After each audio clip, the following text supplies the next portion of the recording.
from at Fatty Cat 3. All right. It's a good handle. On Threads, can you explain zone coverage? That's a fair question. That's a pretty fair question. What is the mysterious zone everyone keeps mentioning? And why do I always think of Top Gun's highway to danger zone? That's a fair question. And I guess it's kind of like a Top Gun's highway to the danger zone, right? It's a little zone coverages. Like yeah, it's like a little bit. Like I don't know. Highway to well, there is a danger zone, and that's danger a specific area, and that's what zone coverage is. So. Ooh, yeah. Why don't you go ahead and explain some zone coverage, Jason? You're throwing this at me because you want to trap me because you know that I am not as familiar with this as you are. But you know what? I'll take the bait. Let's see it. Let's hear it. So zone coverage as opposed to man coverage is what it sounds like. Man coverage, you have the offensive player in front of you. You are locked on. That's your guy. Speaking from a defensive standpoint. And then zone coverage is you are responsible for a portion of the field or a spot. And oftentimes that is in relation to where receivers are located and can change based on formations and structure of the offense. Very well put. There are different types of zones. Just like there's different types of man. Yeah. Okay. There is middle field open. Ooh. Which would be two safeties in the middle of the field is kind of that are splitting the halves of the field. Or quarters. Nice. Then you have middle field closed, which would be a single high safety playing the zone in the middle of the field, deep part of the field. Middle field open coverages are typically forms of 2 or 4, and there are combo coverages, which I will admit I am less inclined to understand. And then there is your generic cover 3, which is a type of middle field closed. Another type of middle field close would be man coverage with a single high safety in the middle. Travis, I think this is where you come in and get more detailed than what I was able to. I'll give for offensive lineman. Thank you. That's pretty damn good, man. You could play for me any day, bud. All right. So basically, your zone covers exactly what Jason said. You have a certain area on the field, or you latch onto a specific guy if he comes through your zone.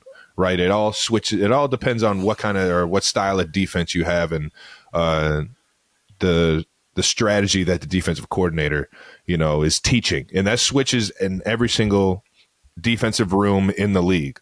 Cover 3 doesn't look the same in every single defense.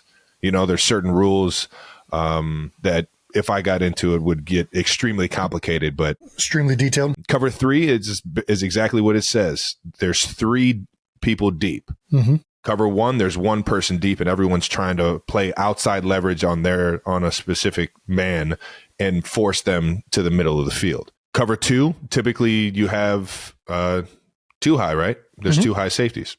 Cover 4, there's 4 people deep. So it's really telling you how many people are the furthest back, and that actually tells you certain rules that the underneath guys have as well. Very, very nicely done, Jason.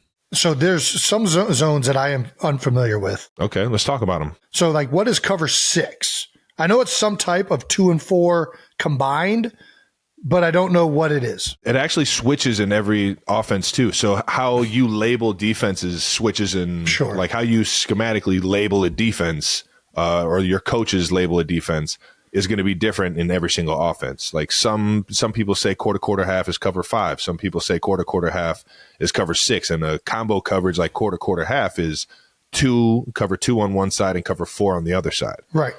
And what that does is just presents certain answers for teams if they go 3-by-1, situations like that. Yeah. That's all I really got for you. So it's like quarter half more based on offensive. Like, would that be like something where they'd call cover 4, but then because there's so many players to a certain area, they play cover 2 in the other side too, because there's less space over there maybe for one player? I think it's called right away? I think it's called right away. Some people just love to run, cover 2 or cover 4 to a 3-by-1.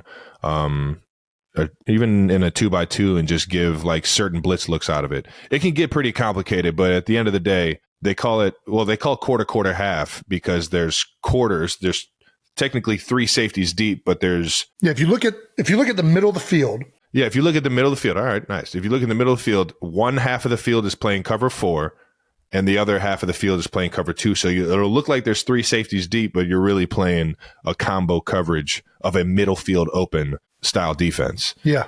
Which typically presents all the underneath guys that have inside leverage, except for the corner in cover 2. Yeah. I don't know if any of this is helping you, Fatty Cat. I hope we answered at least something. Yeah. I think the bottom line is a lot of the zone coverage principles allow the defense to pass players off and sit in their areas, and that or there are certain route combinations and oh my gosh, what am I? Concepts. Thank you. There are certain concepts that are good for different coverages, for zone or man. All of these things are called usually with certain things in mind. And when the defense can make these zone coverages look as similar as other zone coverages, make them all look kind of the same, it presents difficulties in trying to decide where players and defenders are going to be from a leverage standpoint. Good DCs make them all look the same, in my opinion. If you can make your 2, 4, 3, if you can start in the same presentation and get to it, that's when you really got something tricky going on in the back end. If you can hide it, man, it becomes tough. It's harder to do than it says, and if you got some players that are horses, you can get compromised trying to hide it. But it definitely it's harder when you don't know what it's going to be. That's for sure. Anything that as a defense, anything that you can do to just get the offense to be a tick off, because a lot of the offense is based off of timing. The quarterback's drop when he has the ball in his hands. The timing of a certain route, an over under read, and there's so many different reads for the quarterback, but it's really based off of his timing, his footwork, his feet, and his progression throughout the play all have to match up and kind of be in sync to get the ball out on time. And if you can get an offense to kind of tick their feet or second guess, that's when you got something. Fatty Cat, I hope that kind of explains zone and what these zones are. Yeah, Brandon, we're going to need you to clean that up too. We're going to have a test here for you coming up.